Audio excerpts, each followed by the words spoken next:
Matius 24 ayat 15. Mari kita akan baca bersama-sama, saudara-saudara. Oke, siap? Baik, kita baca. 1, 2, 3. Oleh karena itu, bila mana kamu melihat pembinasa keji yang dibicarakan oleh Nabi Daniel tengah berdiri di tempat yang kudus, siapa yang membaca, biarlah dia memahaminya. Sampai di sini dulu. Kemudian kita lihat di dalam Markus 13 ayat 14. Markus 13 ayat 14.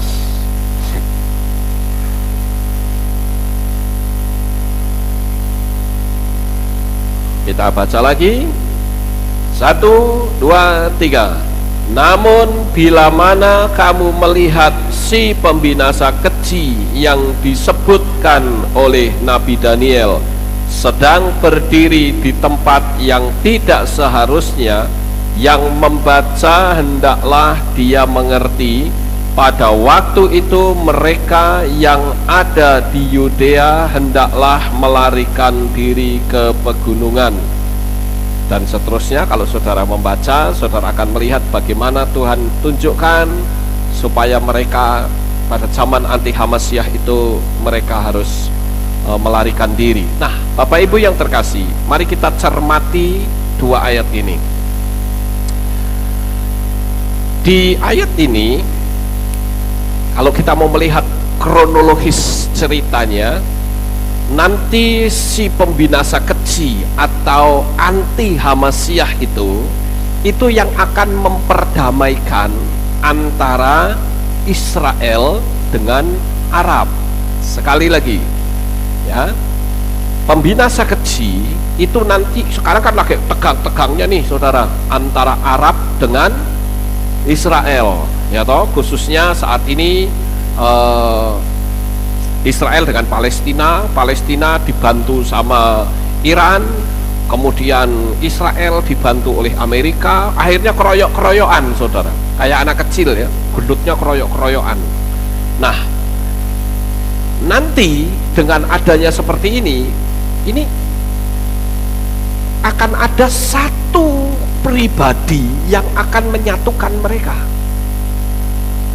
Nah, ketika mereka disatukan, siapa sosoknya?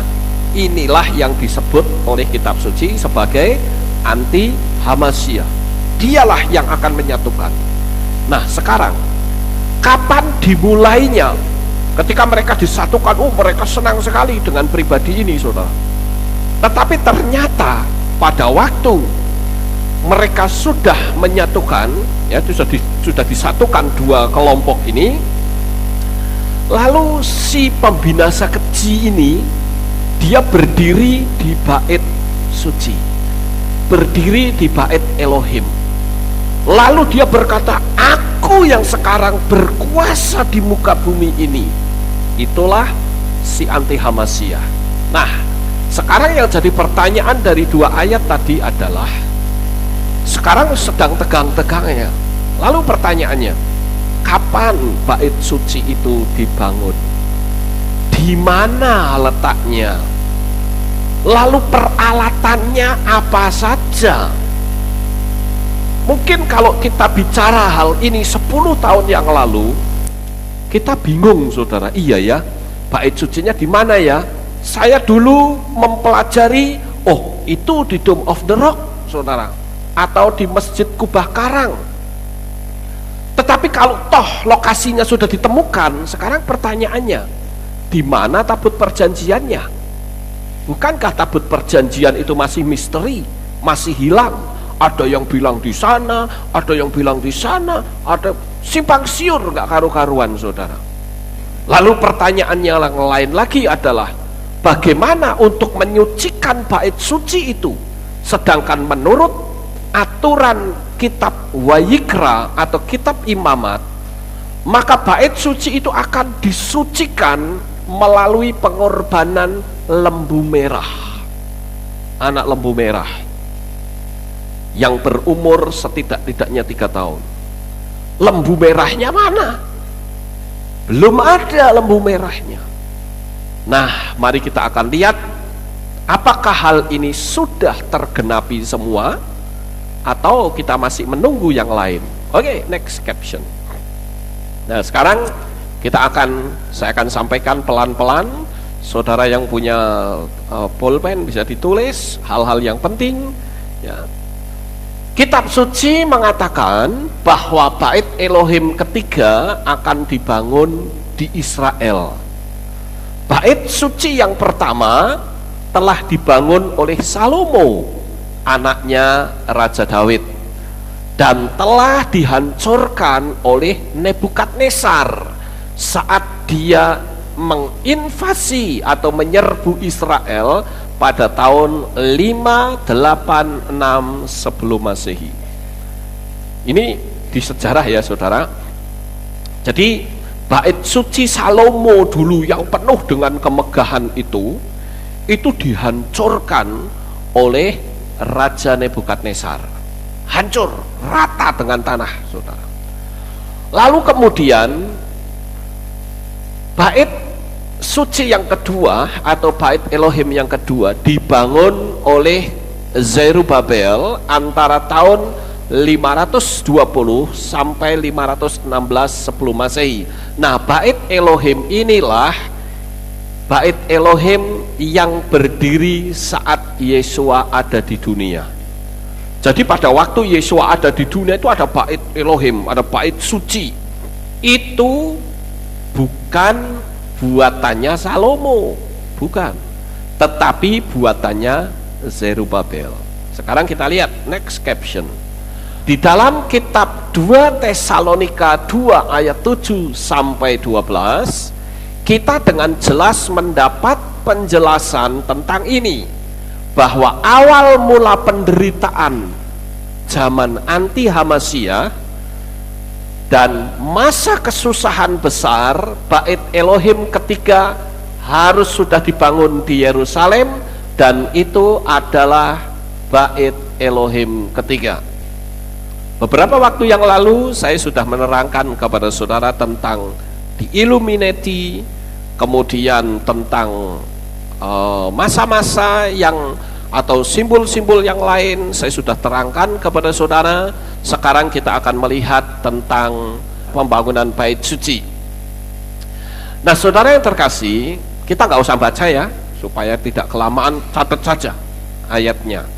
Jadi nanti saudara baca di rumah. Jadi di sini dengan jelas di dalam kitab Tesalonika itu kita sudah mendapat penjelasan bahwa nanti bait suci itu harus sudah ada. Ya, kita lihat sekarang yang berikutnya. Secara logika, untuk membangun bait suci ketiga, kita mendapat sedikit kesusahan dengan berdirinya bangunan Dome of the Rock, tepat di posisi bait suci di Yerusalem. Saudara perhatikan ini ya, banyak orang mengatakan, oh itu Masjid Al-Aqsa. Salah, ini bukan Masjid Al-Aqsa. Masjid Al-Aqsa itu kubahnya hitam saudara, sedangkan kubah yang kuning ini itu Masjid Al-Sakrah atau Dome of the Rock atau kubah karang. Jadi kalau saudara suka mendengar orang-orang bercerita, oh masjid itu Masjid Al-Aqsa, salah, bukan Masjid Al-Aqsa. Sekali lagi, yang Al-Aqsa itu yang kubahnya hitam. Jadi jangan sampai salah, nanti kita diketawain orang lagi saudara. Jadi ini Masjid Dome of the Rock atau Al-Sakrah ya dalam bahasa Arabnya. Nah, sekarang coba kita perhatikan nubuatan ini. Next.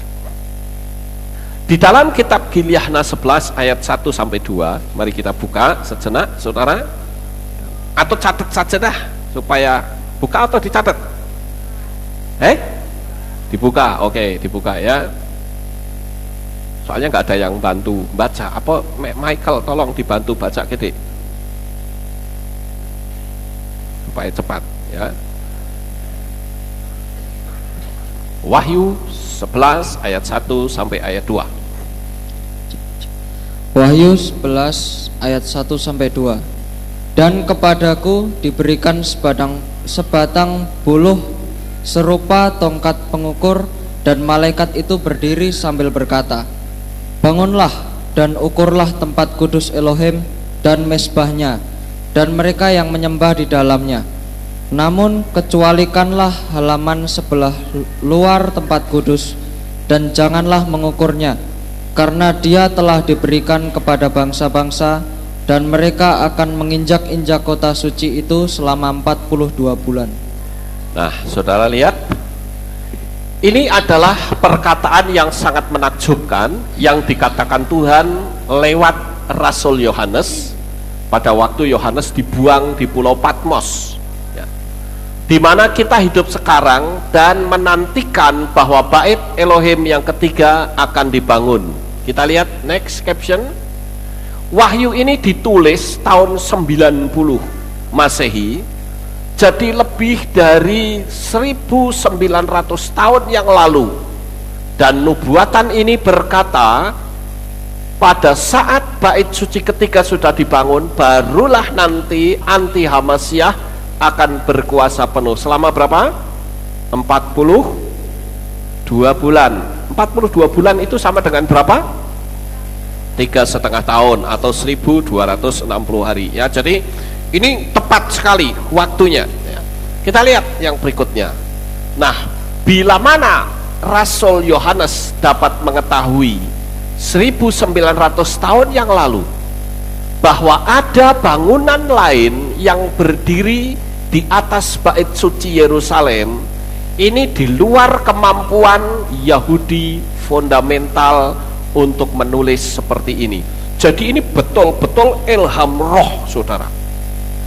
Bayangkan 1900 tahun yang lalu Rasul Yohanes sudah mendapatkan satu penglihatan bahwa nanti akan ada bangunan lain yang dikuasai oleh orang lain, saudara, di tempat kudus. Nah, sekarang kita lihat yang berikutnya, bahwa bangunan itu akan berdiri dan dibiarkan berdiri, ya.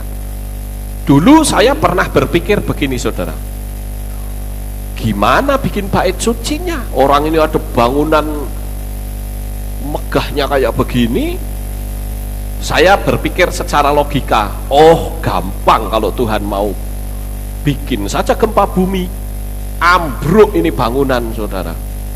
Tapi ternyata setelah saya mempelajari, nggak begitu cara Tuhan, ya. Kita lihat, dan itu ditulis 1900 tahun yang lalu. Dan Yohanes melihat ini sudah berdiri berdampingan antara Dome of the Rock dan bait suci Elohim. Saudara perhatikan di sini, ya. Ini Dome of the Rock. Ini di sini ada pintu gerbangnya. Kemudian ini ada satu bangunan kecil, nanti saudara akan lihat, ya. Ini yang disebut dengan Dome of the Spirit, ya. Nanti kita juga lihat inilah yang disebut Masjid Al-Aqsa, saudara. Perhatikan ini kubahnya hitam kan? Kalau ini kuning. Nah, antara ini dengan ini itu dekat, saudara, dekat sekali. Coba kita lihat. Nah, ini dia. Ini Al-Aqsa itu di sini, ya. Ini di sini wilayahnya ini. Sementara Al-Sakrah atau Masjid Dome of the Rock ini di sini. Nah, bait Elohim itu akan dibangun kembali di Yerusalem pada hari-hari terakhir menjelang kedatangan Yesua. Dan ternyata areal yang nanti akan dipakai untuk membangun itu bukan merobohkan ini, saudara. Bukan. Caranya bagaimana? Ternyata caranya adalah kita ikuti aturan atau ukuran yang tepatnya, ternyata bukan di sini tapi di tengah-tengah ini, saudara. Coba kita lihat yang berikutnya, next. Nah, ini untuk perdamaian dengan bangsa Arab, Israel akan melakukan usaha agar mereka mendapat izin untuk membangun bait Elohim mereka yang ketiga. Aneh, rumah nenek moyang mereka dari zaman nabi-nabi, kok mereka harus minta izin segala untuk membangun di rumahnya sendiri. Aneh, ya, saudara.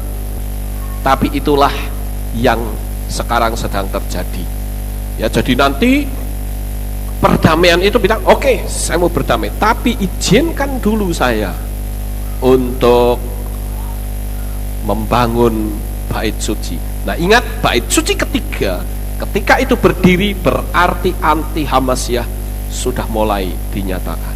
Oke, next caption. Nah, saat ini, sekali lagi, saat ini aktivitas Israel semakin meningkat dengan terkaitnya rencana pembangunan bait Elohim ketiga. Hati-hati saudara ya. Sekarang aktivitas Israel itu meningkat luar biasa. Beberapa grup dan organisasi seperti The Temple Mount Faithful terus meningkatkan kerja mereka untuk pembangunan ini. Ada dua kelompok besar yang betul-betul terlibat nanti. Yang pertama adalah dari kelompok yang menamakan diri Yeshiva Torah Kohanim.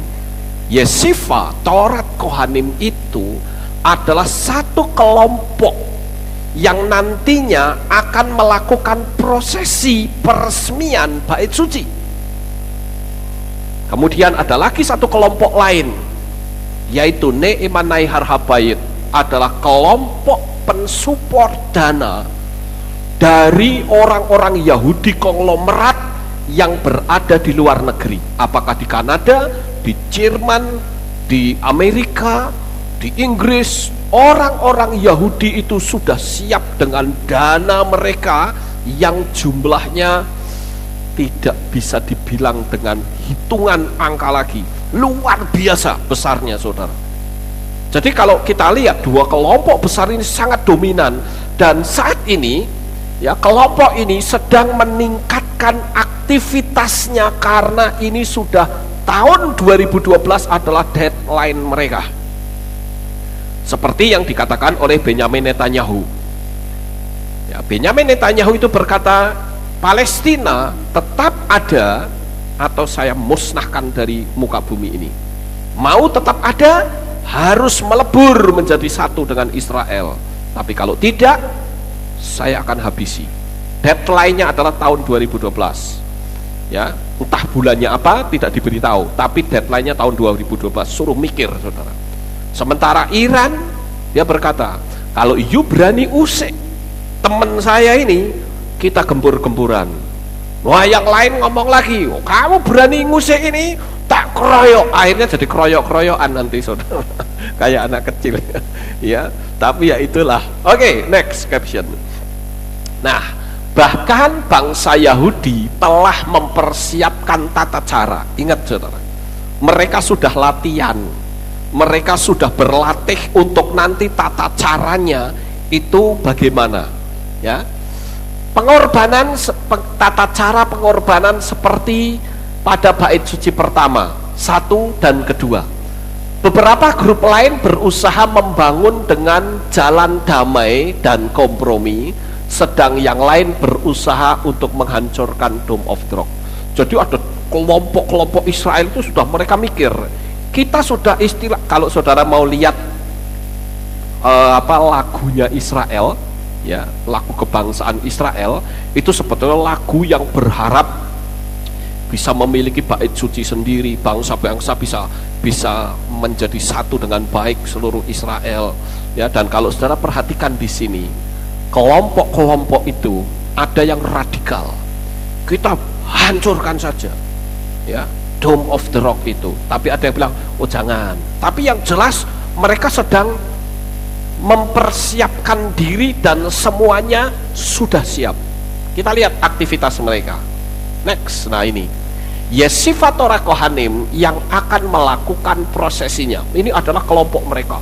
Mereka adalah orang-orang pinter-pinter yang belajar, yang nanti akan melakukan prosesi peresmian pembangunan bait suci ketiga. Mereka tidak tahu ya bahwa sebetulnya sudah dinubuatkan mereka sedang mau prosesi, tetapi ternyata yang muncul siapa? Anti Hamasyah, si pembinasa keji saudara. Mereka nggak ngerti, ya nggak ngerti orang, mereka belum mau percaya sama Yesua kok. Sedangkan nubuatan itu kan muncul dari Yesua. Mereka mau taunya apa? Taunya Torah saja, di luar itu dia nggak mau tahu gitu. Oke, kita lihat. Sekarang kita lihat ada seorang yang bernama Dr. Asher Kaufman. Ini yang dipakai Tuhan ya untuk meneliti lokasi bait suci dan mempelajari dokumen selama bertahun-tahun. Jadi Dr. Asher Kaufman ini dia mulai ngukur, saudara, dengan meneliti dokumen-dokumen lama. Dokumen-dokumen lama mereka dipelajari. Dia mengatakan bahwa lokasi asli bait suci adalah 322 feet ke utara dari Dome of the Rock. Jadi bukan di Dome of the Rock-nya, bukan. Ya. Di sana ada sebuah batu datar dalam bangunan yang kecil yang disebut Dome of the Spirit. Ini dia. Atau juga disebut Dome of the Table. Dr. Kaufman percaya bahwa inilah tempat yang maha suci dan kudus dari bait Elohim pada masa zaman Salomo. Ini lokasinya, saudara. Jadi bukan di Dome of the Rock-nya ya, tapi di lokasi sini. Kita lihat yang lain. Area yang terbuka dari kubah emas Dome of the Rock ke sebelah utara, bahwa ada jarak antara bangunan Islam ini untuk membangun bait suci Elohim yang ketiga. Ini ada garis biru ya. Nah, ini Dome of the Spirit itu ada di sini. Jadi dikatakan can build the new temple, itu pembangunannya nanti akan di sini ya. Nah, sementara garis ini adalah garis yang disebut dengan Yehezkiel Wall ya. Yehezkiel Wall ini jadi ada dindingnya di sini nanti. Nanti kita akan lihat lebih dalam lagi, saudara. Tapi saudara sudah tahu dulu bahwa lokasinya bukan di sini, tetapi di sebelahnya. Ya, oke, next. Ada satu fakta menarik. Jika bait Elohim ketiga dibangun kembali, di mana jalur timur barat dari Dome of the Tablet akan berhadapan langsung dengan pintu gerbang kuno di bagian timur, lokasinya di bawah pintu gerbang selatan yang digunakan sekarang. Jadi ketika diukur, Dr. Kaufman kaget, loh kok bisa tepat menghadap ke pintu gerbang yang sudah ditutup. Kita lihat yang berikutnya. Kita tahu bahwa bait suci asli menghadap ke pintu gerbang bagian timur. Saudara lihat ini pintu gerbang ya. Foto ini diambil dari Bukit Zaitun. Terlihat pintu gerbang bagian timur dengan bait suci Yerusalem, di belakangnya Dome of the Spirit, yang adalah tempat kudus dari bait suci asli zaman Salomo dengan anak panah merah. Ini dia. Kok bisa persis dengan ini, saudara, pintu gerbang ini. Ini tembok Yerusalem, saudara. Mengelilingi tembok Yerusalem ke sini ya. Ini bisa persis berada di sini. Tapi kalau di Dome of the Rock mesti agak nyimpang sedikit ya. Jadi gerbang timur lurus menuju tempat paling suci di Temple Mount. Sekarang lokasinya saudara sudah tahu ya. Kita lihat yang berikutnya. Nah, semua tembok yang mengelilingi Yerusalem adalah tembok yang tinggi, kecuali tembok di sebelah timur. Hal ini dimaksud supaya yang mengorbankan sapi atau hewan korban dapat melihatnya dari Bukit Zaitun melewati pintu gerbang sebelah timur selama hari penebusan. Ini ada di kitab mereka, di kitab Talmud ya, ada di Misnah Midot pasal 2 ayat yang keempat ya. Kita lihat yang berikutnya. Nah, lantai di sekitar Dome of the Rock sudah dipaving atau diaspal. Ini adalah eben shetiah atau pondasi batu yang adalah lantai dasar pada tempat suci kuno seperti yang tertulis. Ini sumbernya ya, Dr. Asher Kaufman, Biblical Archaeology dan seterusnya. Ini sumbernya ya, jadi kita dapat tulisan ini dari sumber ini. Oke, ini kita lihat ya, coba diulang sekali lagi, naik. Nah, ini batu datar di dalam Dome of the Spirit. Inilah yang disebut tempat yang paling suci itu. Next. Nah, di dalam Yehezkiel 44 ayat yang pertama, coba kita lihat. Yehezkiel 44 ayat yang pertama. Dan dia membawaku kembali ke jalan gerbang bagian luar dari tempat kudus yang menghadap ke timur, dan dia tertutup. Nah, kalau saudara lihat di situ dikatakan dia tertutup. Ini bisa persis saudara lurus ke lokasi pembangunan bait suci Elohim. Ya, jadi ini bisa tepat saudara. Kemudian ia membawa aku kembali ke pintu gerbang luar dari tempat kudus yang menghadap ke timur. Gerbang ini tertutup. Ini dia gerbang yang tertutup ya. Next, kita lihat yang berikutnya. Pintu gerbang timur merupakan pintu gerbang penting di Yerusalem dan hanya lewat sini untuk masuk ke kota Yerusalem dari timur. Pintu gerbang timur merupakan pintu gerbang yang tertua dan tidak dibangun kembali oleh penguasa Islam, yaitu Sulaiman Agung pada tahun 1539 sampai 1542. Next. Sulaiman mengerti dari Injil bahwa Mesias akan datang kembali melintasi gerbang ini. Ketika dia kembali ke bumi dari pintu gerbang bagian timur ditutup oleh penguasa Islam tersebut pada tahun 810. Ini berarti mendekati 1200 tahun. Coba kita baca di dalam kitab Ma'aseh-Shlihim atau Kisah Rasul pasal yang pertama ayat yang ke-11 dan Zakaria 14 ayat yang keempat. Kisah para Rasul pasal yang pertama ayat yang ke-11, yang juga mengatakan, hai para pria, orang-orang Galilea, mengapa kamu berdiri sambil memandang ke langit? Yesua ini yang telah terangkat ke surga dari antara kamu, demikianlah dia akan datang kembali dengan cara yang telah kamu lihat dia pergi ke surga. Dia akan datang kembali dengan cara yang sama seperti dulu waktu dia terangkat. Next. Zakaria 14 ayat 4. Zakaria 14 ayat yang keempat. Dan pada hari itu kakinya akan berjejak di Bukit Zaitun yang terletak di depan Yerusalem dari sebelah timur, dan Bukit Zaitun itu akan terbelah menjadi dua dari timur ke barat, suatu lembah yang sangat besar, dan setengah dari bukit itu akan bergeser ke utara dan setengah lagi ke selatan. Ini ketika nanti Yesua turun pada periode yang kedua. Waktu turun pada periode pertama, dia cuma di awan-awan, saudara. Waktu dia turun yang kedua kali, dia akan menjejakkan kakinya di Bukit Zaitun dan bukit itu akan terbelah menjadi dua. Ya, kita nonton saja karena waktunya belum sampai. Ya, tetapi dari nubuatan ini itu bisa persis di pintu gerbang ini. Next. Saat ini mereka sudah siap dan sedang berlatih untuk prosesi di Bait Elohim.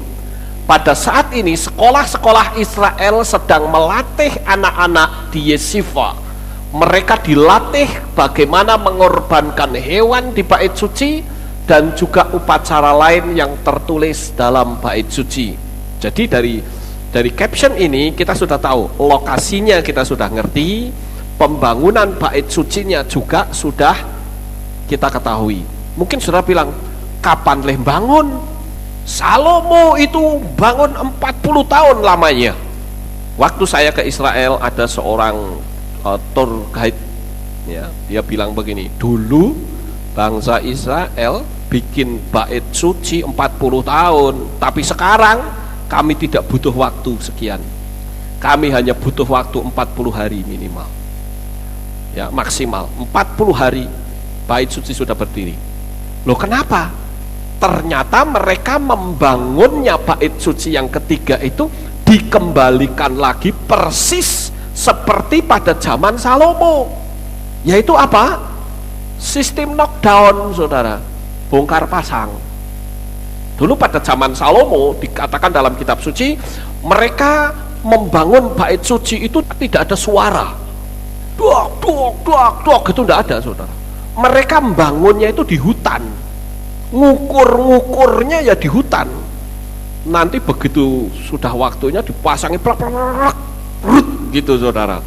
Ya, nah zaman sekarang bait sucinya akan dibikin seperti itu dan sudah ada prototipenya atau blueprintnya sudah ada. Modelnya seperti apa? Ya modelnya sama dimodelkan seperti dulu, saudara. Tapi yang jelas pembangunan bait suci sudah disiapkan, bahan-bahannya sudah siap, lokasinya sudah ketemu, kemudian sumber dananya juga sudah ada, kemudian untuk prosesi pengorbanan lembu merah dan prosesi penyucian bait suci juga sudah disiapkan. Orang-orang dari kelompok Yesifa ini mereka sudah mulai berlatih sekarang. Kita lihat yang berikutnya. Sapi merah atau red heifer dibutuhkan untuk pemurnian segala macam perkakas di bait Elohim yang baru nanti di Yerusalem. Baru-baru ini telah ditemukan jika sapi merah telah benar-benar berwarna merah, maka siap digunakan untuk menyucikan bait Elohim. Lembu merah telah tersedia untuk penyucian bait Elohim ketiga. Jadi ini dijaga.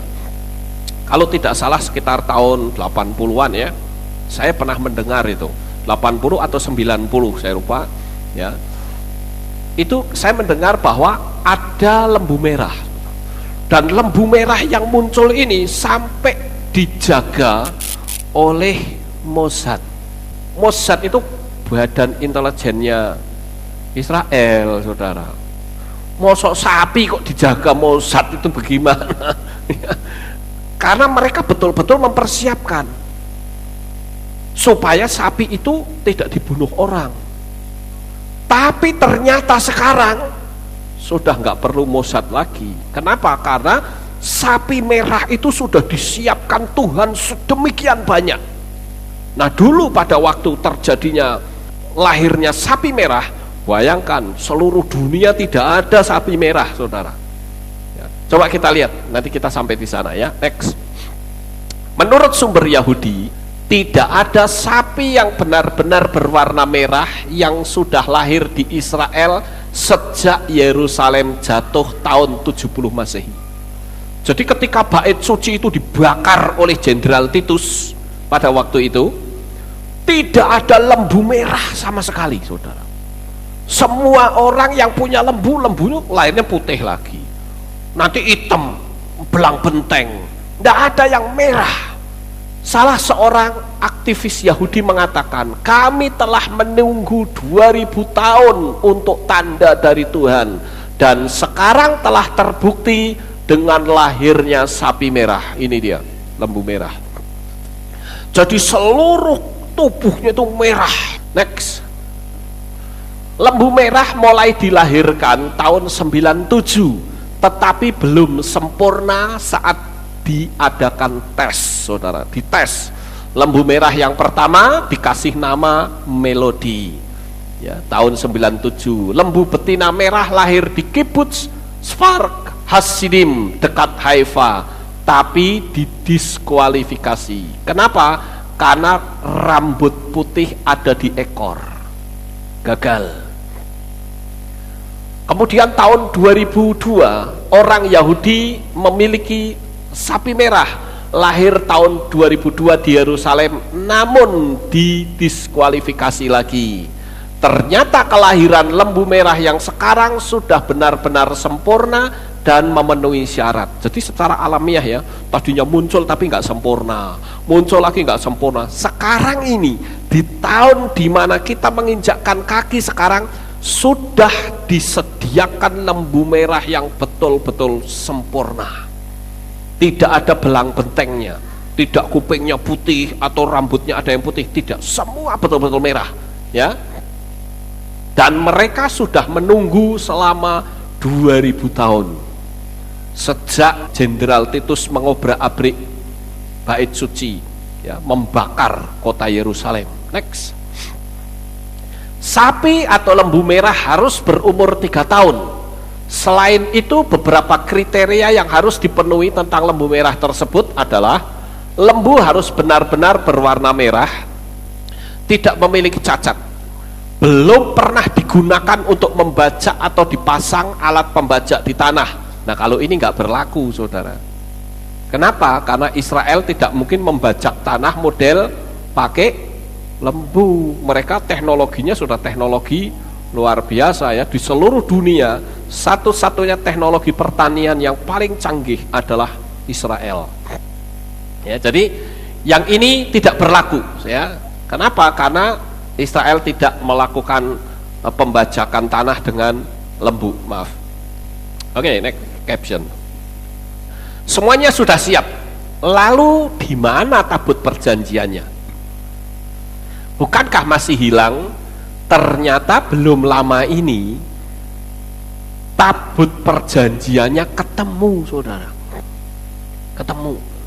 Ya kalau ini masih hilang kan tidak mungkin. Bagaimana bisa lakukan prosesi? Lembu merahnya sudah, bait sucinya sudah, kemudian lokasinya sudah. Nah, kalau tabutnya tidak ada, ya nggak bisa. Harus ketemu dulu. Ya. Nah, lalu di tahun yang lalu, belum lama ini, ternyata tabut perjanjiannya ketemu. Next. Nah, ada seorang ahli arkeologi yang bernama Wyatt.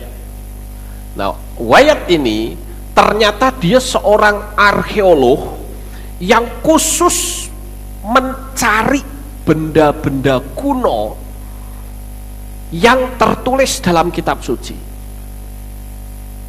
Bahteranya Nuh sudah ketemu.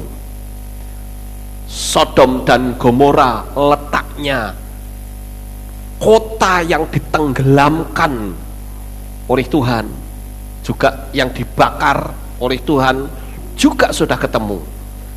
Kemudian ini ya, Gunung Sinai, ini Laut Merah, menyeberangi Laut Merah. Nah, salah satu di antaranya di sini cukup menarik, saudara. Seorang arkeolog yang bernama Wyatt ini, dia menemukan keretanya Firaun, saudara. Ya. Kemudian yang terakhir menemukan the Ark of the Covenant atau tabut perjanjian. Ini yang terakhir, penemuan terakhir dia.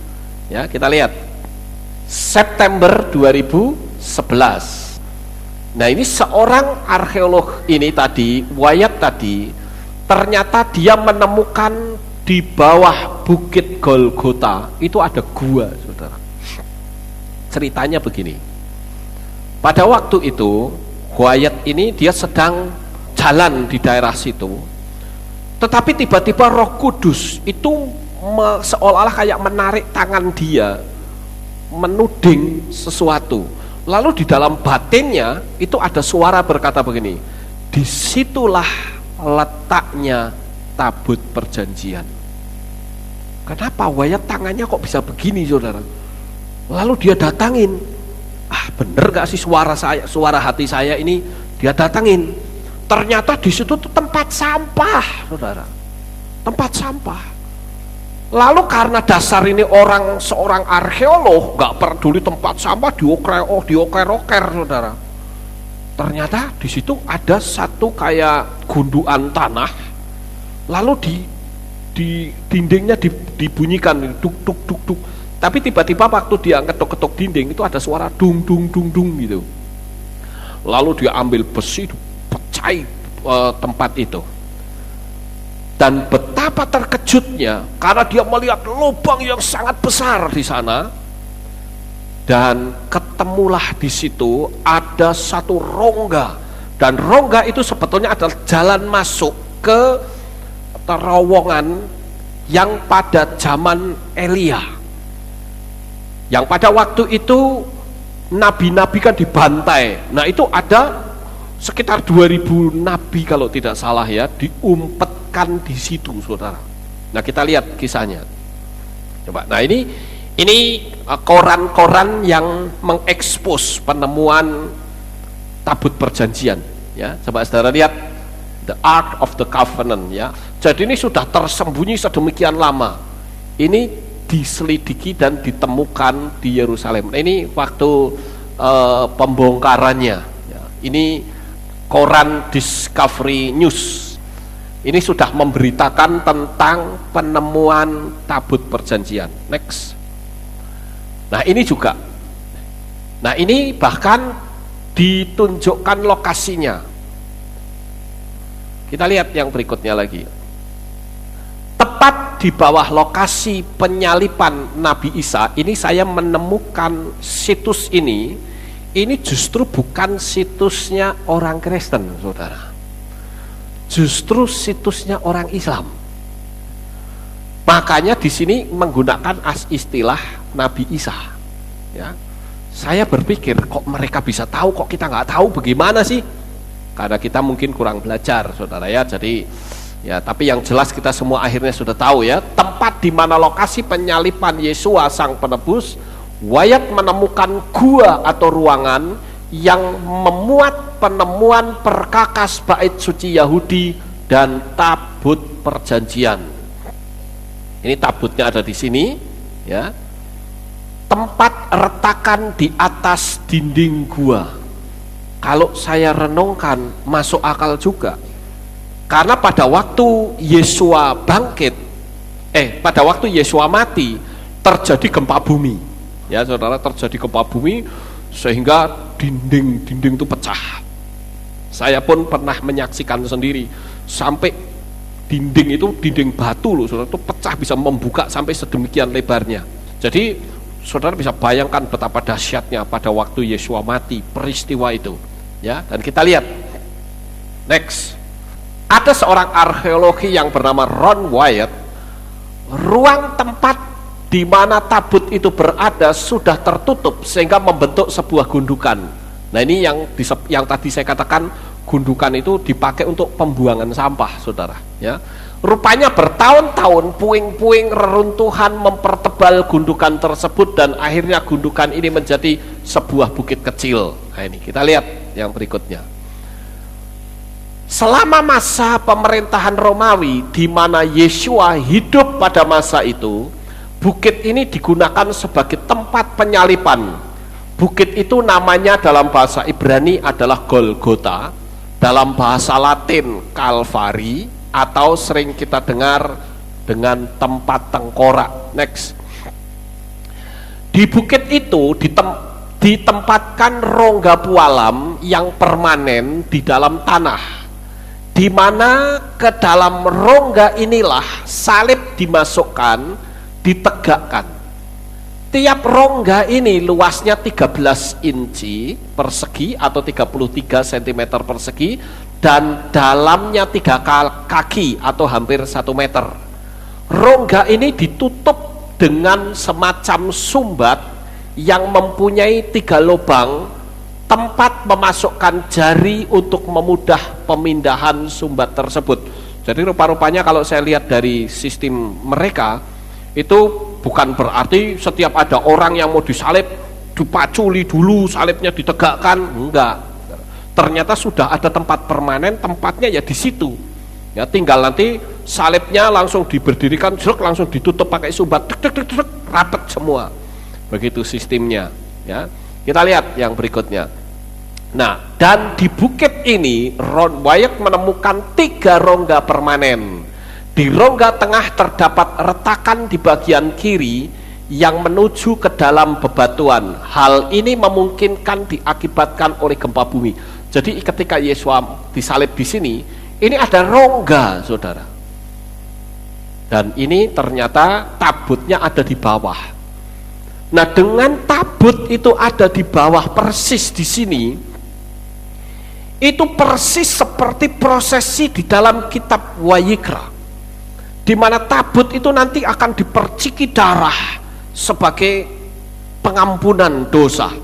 Ini persis peristiwanya seperti itu. Cuman kali ini percikan darahnya bukan darah domba, tetapi darah Yesua. Ya, jadi luar biasa sekali penemuan ini, saudara ya. Kita lihat yang berikutnya. Penyelidikan dilanjutkan dengan menggunakan peralatan-peralatan ilmiah dan terungkap adanya emas di dalam bukit tersebut. Wyatt minta izin dari pemerintah Israel untuk menggali sebuah lubang di bukit itu.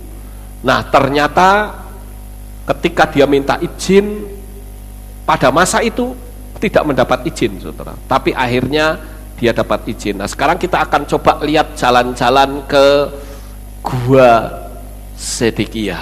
Next. Nah, ini dia guanya. Ini bagus sekali saudara, indah sekali ini sekalipun gua ya. Next. Nah, ini dia. Ini guanya besar sekali.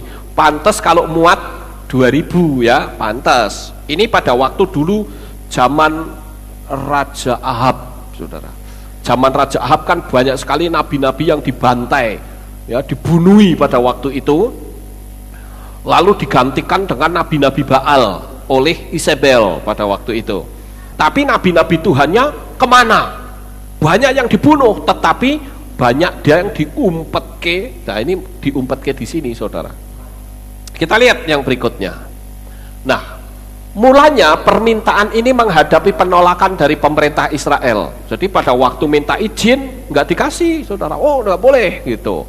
Ya, karena Wyatt kan termasuk orang yang ngerti dalam soal ini. Pemerintah mungkin curiga kali. Ini nggak mau ngapain? Ini ngorek-ngorek tempat kayak beginian gitu ya. Namun akhirnya setelah melewati beberapa kali penolakan, Wyatt mendapatkan izin. Next. Setelah 2 tahun menggali sebuah parit sempit pada dinding bukit itu, yang diawali tahun 1982, Wyatt bisa menembus sampai ke gua alami itu.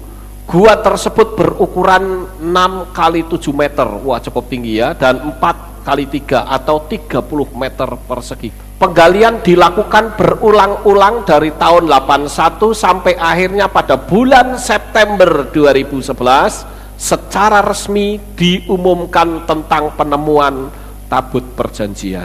Wah, ketemu sekarang tabutnya sudah lengkap ya. Oke, next. Di gua itu terdapat sisa-sisa perlengkapan bait suci Salomo. Ketemu semua akhirnya, saudara. Mezbah korban bakaran, meja roti sajian, mezbah pembakaran kemenyan. Di belakang ruangan ini terdapat tabut perjanjian dengan 2 serafim yang sayapnya terjulur di atas tutup pendamaian. Yang timbul pertanyaan, siapa yang menaruh tabut itu di situ? Kalau ini belum ada yang bisa menjawab, saudara. Paling hanya beberapa penafsiran orang. Yang pertama, orang-orang Lewi yang menaruh di situ. Itu penafsiran yang pertama. Tafsiran yang kedua adalah tabut itu dibawa oleh malaikat. Karena ternyata pada waktu ketika Wyatt itu mau minta izin oleh pemerintah Israel, tidak boleh, saudara. Ada orang yang berusaha untuk menembus masuk dan ternyata orangnya mati, saudara. Mati masuk ke situ. Tetapi ada yang mendapat penglihatan secara spiritual bahwa tempat itu dijaga oleh sesosok makhluk yang menggunakan pedang. Lalu yang jadi pertanyaan, mungkinkah itu adalah kerub? Ya, malaikat kerub.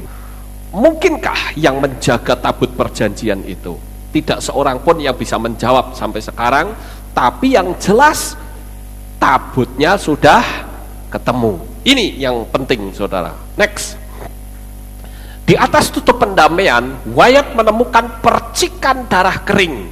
Percikan darah kering ini terdapat juga di perlengkapan-perlengkapan tadi. Wyatt lalu mengirim contoh percikan darah kering itu ke laboratorium di Amerika untuk diperiksa. Jadi sudah langsung dicek secara ilmiah. Ya, kita lihat hasilnya. Didapatkan bahwa darah tersebut adalah darah manusia yang terdiri dari 23 X kromosom dan 1 Y kromosom.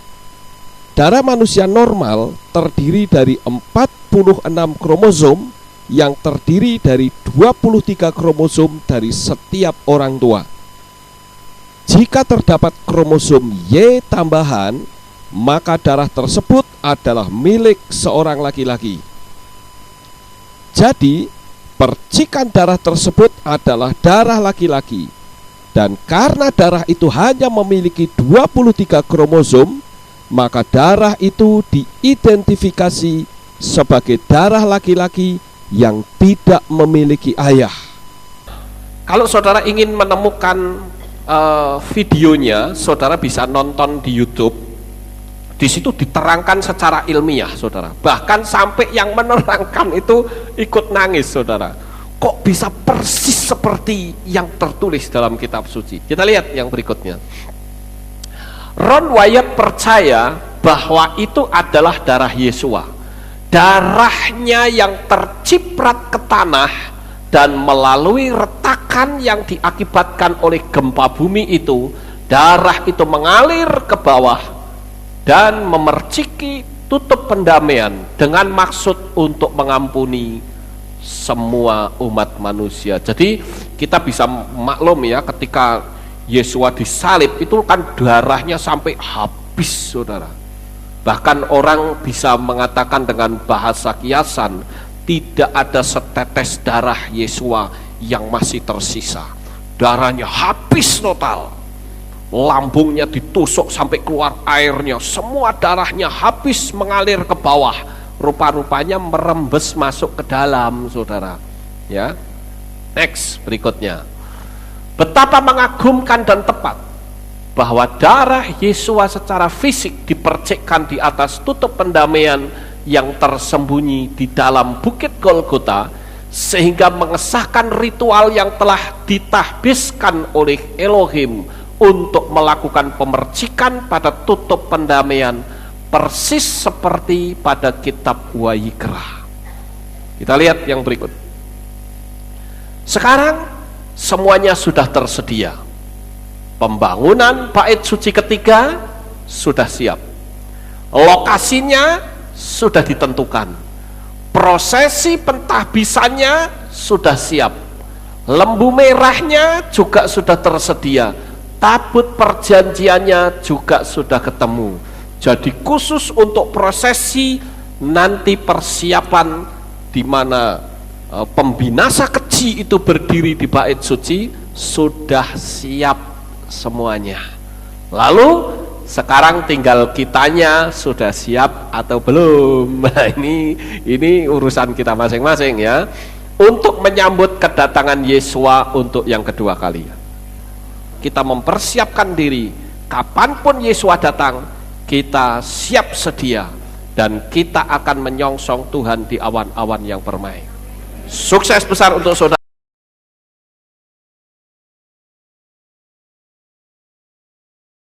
Sukses besar untuk saudara. Bapak Yahweh memberkati. Haleluya. Kita tunduk kepala dan kita akan berdoa.